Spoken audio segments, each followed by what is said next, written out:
Selamat malam para pemirsa tercinta Bagak TV, para pecinta kesenian dan kebudayaan. Kita berjumpa dalam momen yang istimewa di Dialektika Galeri di Jalan Sumbing 11 ini. Saudara-saudara pemirsa yang berbahagia, saya berdiri di sini atau duduk di sini bukan berbicara tentang lukisan Pak Wang Fung, tapi berbicara tentang sedikit sejarah kenal saya dengan Pak Wang Fung mulai tahun 74 di Bali. Saya kenal tahun 74 itu beliau sang gegeduk ini itu sudah mulai memutuskan berkutat dengan nuansa-nuansa hitam putih dengan teknik tinta bak di atas kanvas. Menurut saya kebetulan saya berbeda style, berbeda gaya dengan beliau, tapi yang saya ingin bagikan adalah saya menangkap atau mendapat pembelajaran dari beliau tentang keputusan pribadi sebagai seorang pelukis itu memilih suatu style, suatu gaya, di mana gaya tersebut diyakini mewakili apa itu pesan atau nilai yang tidak disampaikan melalui karya. Saya mulai belajar dari mengamati beliau ini, bukan belajar gambar seperti beliau, tetapi belajar tentang semangatnya. Pertama, semangat berani memilih gaya yang berbeda saat itu dengan bentuk-bentuk yang lebih condong sebagai komoditas seni. Memang yang luar biasa, Pak Wang Fung bisa menyelaraskan antara tuntutan rasa apa itu enak secara yang nampak, tapi juga Pak Wang Fung tetap tidak kehilangan menyampaikan keputusan-keputusan yang luar biasa. Pak Wang Fung tetap memilih bentuk-bentuk kemolekan, gerak indah dan sebagainya. Tapi Pak Wang Fung juga, kalau menurut saya, juga sampai menerobos pada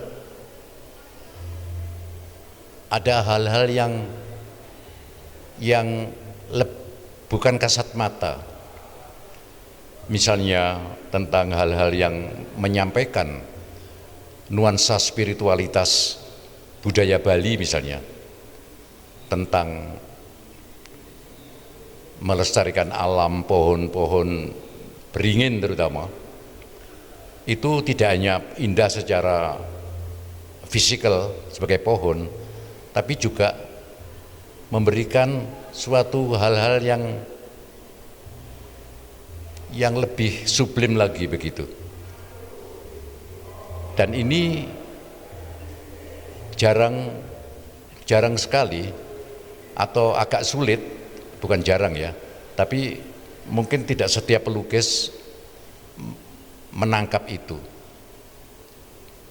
Pada waktu itu yang saya tahu, Pak Wang Fung dengan latar belakang pengalaman di dalam kegiatan fotografi itu sangat mendasari beliau di dalam menentukan pilihan.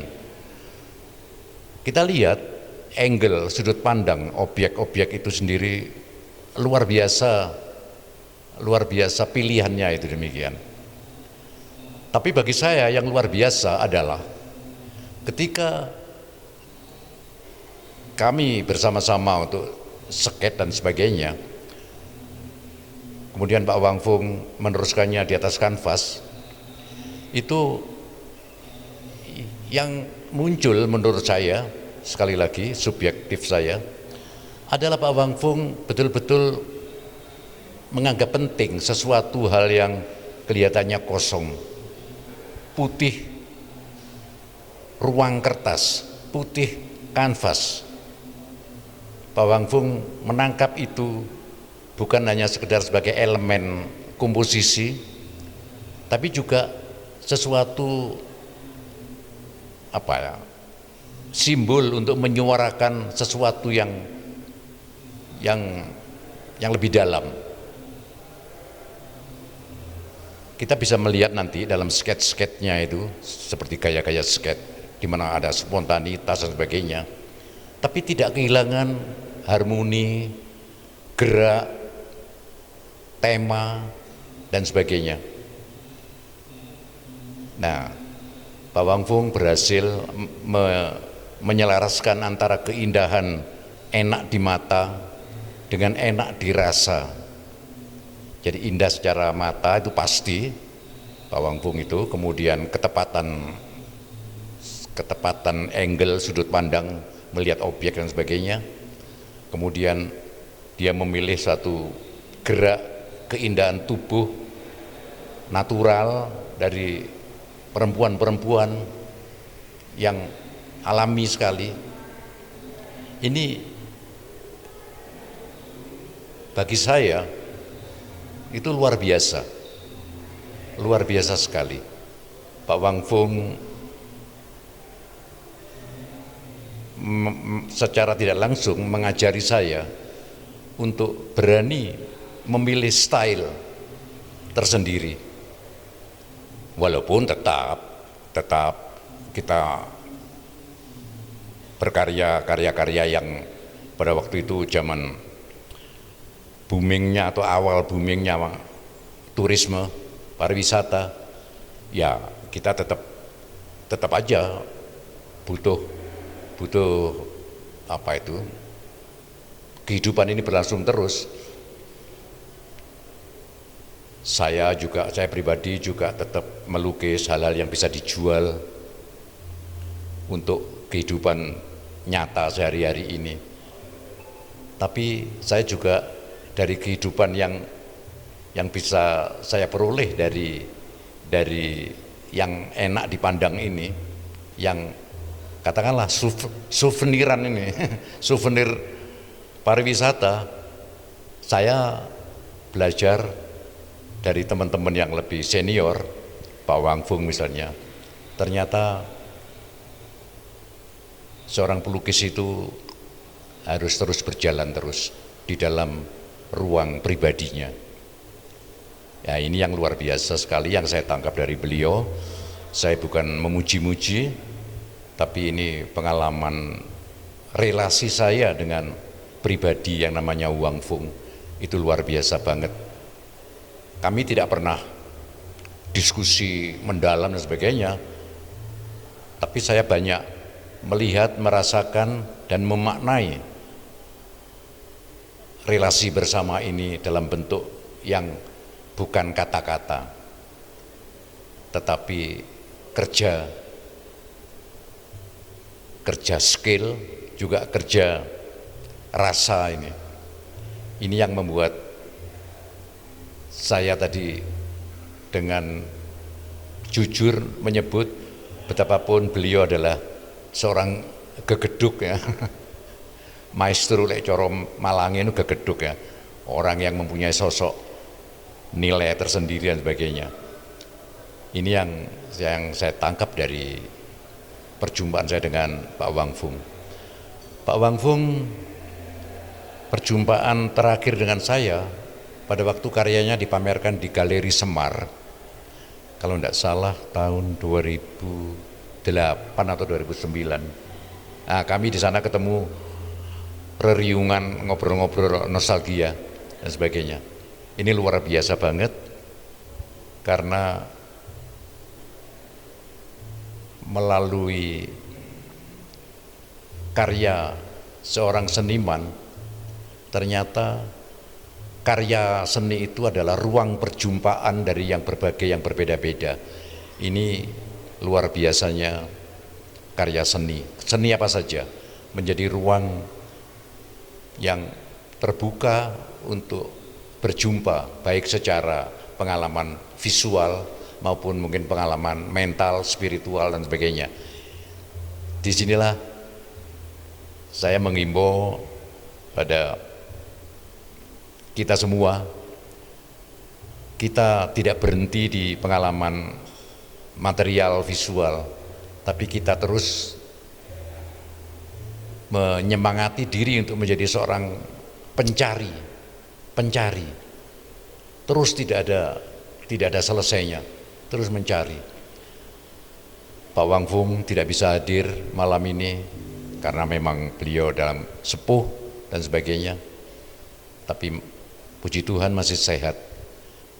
Tapi karya-karyanya itu betul-betul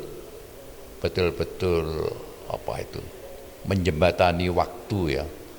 Orang bilang ars longa vita brevis, karya seni yang bermakna. Karya yang bermakna itu usianya lebih panjang dari kehidupan yang berkarya.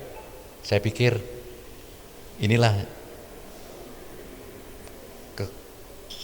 suatu hal yang bisa saya sampaikan, moga-moga juga bisa menginspirasi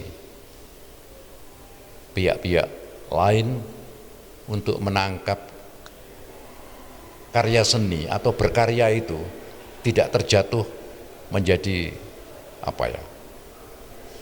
komoditas saja ya, tidak terjatuh menjadi komodifikasi seni, tapi merupakan ekspresi tentang menghargai alam, kehidupan dan sebagainya. Mungkin saya melihat itu ya yang saya hormati dari senior saya ini, Pak Wang Fung ini, yang saya amati ada di situ.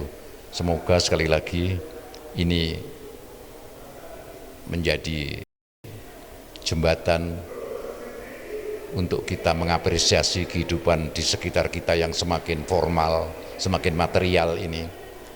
Mungkin dengan berdialog dengan karya-karya lebih jauh, lebih kepada pengaruh mental, spiritual, bisa mempengaruhi bagaimana kita membawakan hidup ini sebagai makhluk sosial yang menghormati hidup. Saya kira itu. Sekali lagi, Rahayu, Rahayu, Rahayu. Terima kasih.